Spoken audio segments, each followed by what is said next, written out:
Dracula, October 1st. Attack on Carfax. Mina does not get a great night's sleep. Part 1. Dr. Seward's Diary. 1 October, 4 a.m. Just as we were about to leave the house, an urgent message was brought to me from Renfield to know if I would see him at once, as he had something of the utmost importance to say to me. I told the messenger to say that I would attend to his wishes in the morning. I was busy just at the moment. The attendant added, "He seems very importunate, sir. I've never seen him so eager. I don't know but what, if you don't see him soon, he will have one of his violent fits." I know the man would not have said this without some cause, so I said, "All right, I'll go now." And I asked the others to wait a few minutes for me, as I had to go and see my patient. "Take me with you, friend John," said the professor. "His case in your diary interested me much, and it had bearing, too, now and again on our case. I should much like to see him, and especially when his mind is disturbed." "May I come also?" asked Lord Godalming. "Me too," said Quincey Morris. "May I come?" said Harker. I nodded, and we all went down the passage together. We found him in a state of considerable excitement, but far more rational in his speech and manner than I had ever seen him. There was an unusual understanding of himself, which was unlike anything I'd ever met with in a lunatic, and he took it for granted that his reasons would prevail with others entirely sane. We all four went into the room, but none of the others at first said anything. His request was that I would at once release him from the asylum and send him home. This he backed up with arguments regarding his complete recovery, and adduced his own existing sanity. "I appeal to your friends," he said. "They will perhaps not mind sitting in judgment on my case. By the way, you've not introduced me." I was so much astonished that the oddness of introducing a madman in an asylum did not strike me at the moment, and besides, there was a certain dignity in the man's manner, so much of the habit of equality, that I at once made the introduction. Lord Godalming, Professor Van Helsing, Mr. Quincey Morris of Texas, Mr. Renfield. He shook hands with each of them, saying in turn, "Lord Godalming, I had the honour of seconding your father at the Wyndham. I grieve to know by your holding the title that he is no more. He was a man loved and honoured by all who knew him, and in his youth was, I have heard, the inventor of a burnt rum punch, much patronised on Derby night. Mr. Morse, you should be proud of your great state. Its reception into the Union was a precedent which may have far-reaching effects hereafter, when the pole and the tropics may hold alliance to the stars and stripes. The power of treaty may yet prove a vast engine of enlargement when the Monroe Doctrine takes its true place as a political fable. What shall any man say of his pleasure at meeting Van Helsing? Sir, I make no apology for dropping all forms of conventional prefix. When an individual has revolutionized therapeutics by his discovery of the continuous evolution of brain matter, conventional forms are unfitting, since they would seem to limit him to one of a class.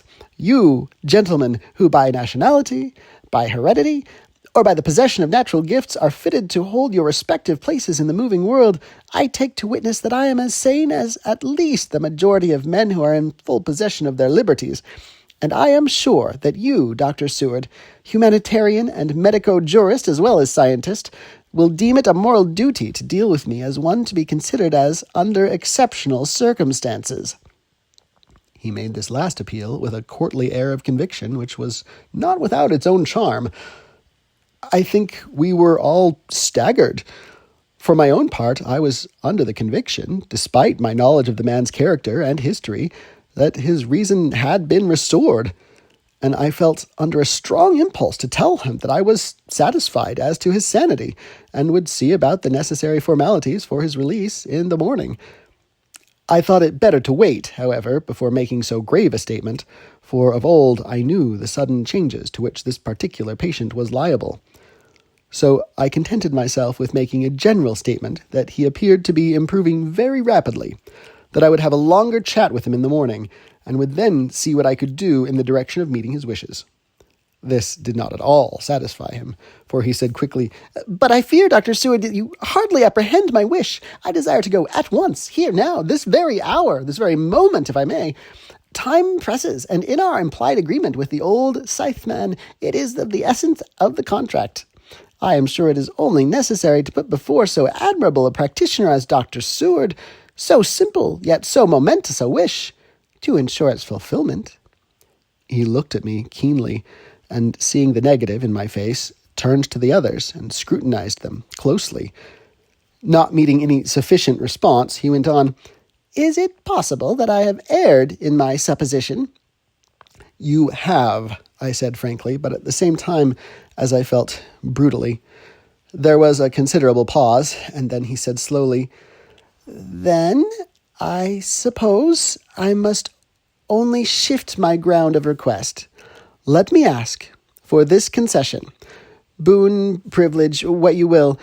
I am content to implore in such a case, not on personal grounds, but for the sake of others. I am not at liberty to give you the whole of my reasons, but you may, I assure you, take it from me that they are good ones, sound and unselfish, and spring from the highest sense of duty. Could you look, sir, into my heart, you would approve to the full the sentiments which animate me.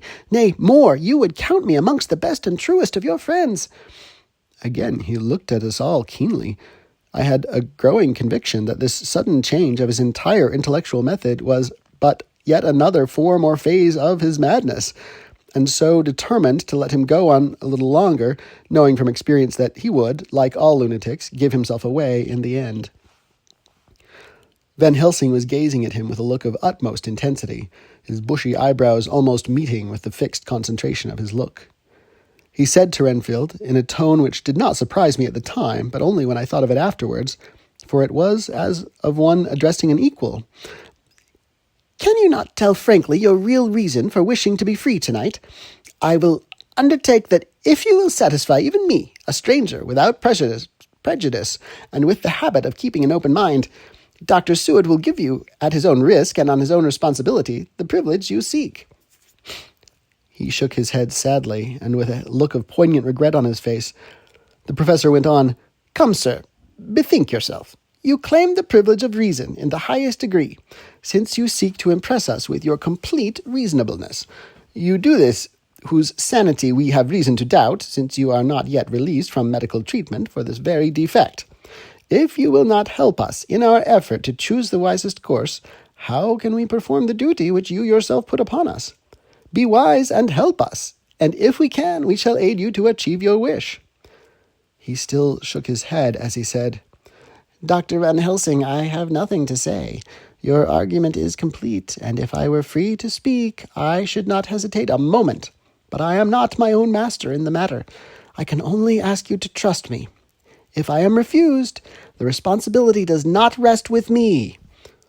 I thought it was now time to end the scene, which was becoming too comically grave, so I went towards the door, simply saying, "Come, my friends, we have work to do. Good night." As, however, I got near the door, a new change came over the patient.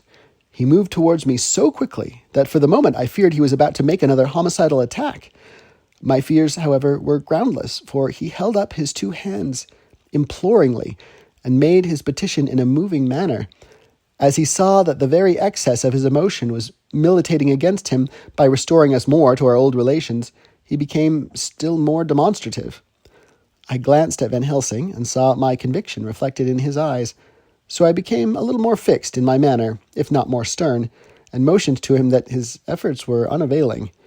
I had previously seen something of the same constantly growing excitement in him when he had to make some request of which at the time he thought much, such, for instance, as when he wanted a cat, and I was prepared to see the collapse into the same sullen acquiescence on this occasion. My expectation was not realized, for when he found that his appeal would not be successful, he got into quite a frantic condition. He threw himself on his knees and held up his hands, wringing them in plaintive supplication, and poured forth a torrent of entreaty, with the tears rolling down his cheeks and his whole face and form expressive of the deepest emotion. "Let me entreat you, Dr. Seward, let me implore you to let me out of this house at once. Send me away how you will and where you will. Send keepers with me, whips and chains. Let them take me in a strait waistcoat, manacled and leg-ironed, even to a jail, but let me go out of this. You don't know what you do by keeping me here. I am speaking from the depths of my heart, of my very soul. You don't know whom you wrong or how, and I may not tell.